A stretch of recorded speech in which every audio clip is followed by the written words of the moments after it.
The king stands there vibrating like a faulty generator because the midwife just dropped a medical bombshell. The timeline is not aligning at all, and it is clear the pregnancy is a total miracle from another man. Let's go back to where this whole story started. This egoistic king begins his usual power show by sending his messenger to the local maidens. He randomly points out that one of them must warm his royal bed tonight, treating human beings like fried plantain you just pick from a tree. This chosen maiden immediately drops a heavy "God forbid" on the messenger's face. She boldly refuses the royal summon, stating she is getting married in 2 market days and cannot trade her dignity for palace stress. Because the king cannot get his way with the first girl, his anger transfers to Luth. She walks past him without throwing herself on the floor like a lizard, and he immediately backs at her to freeze and bow. Luth looks him eyeball to eyeball and tells him that forcing people to kneel is a sign of weakness.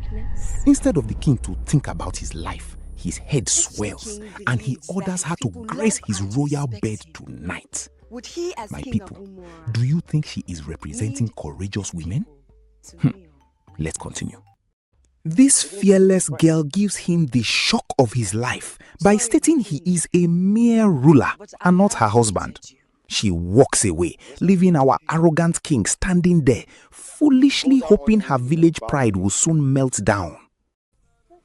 Luth returns home to give her mother the full gist of her palace drama.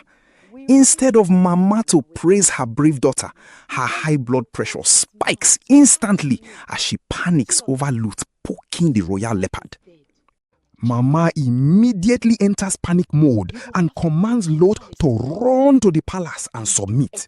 She yells that the king's anger is not a small joke and can get their entire family thrown into the evil forest of banishment. While the king waits with high expectations, a desperate maid named Awi sneaks into his private chamber instead. The king looks up and his face quickly deforms with pure irritation when he realizes a completely different girl showed up. The king immediately starts shouting, ordering Awi to get out of his sight before he gets angry.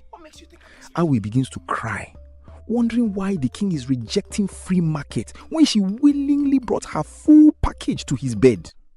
Luth's father steps into the matter, sweating profusely as he confronts his stubborn daughter.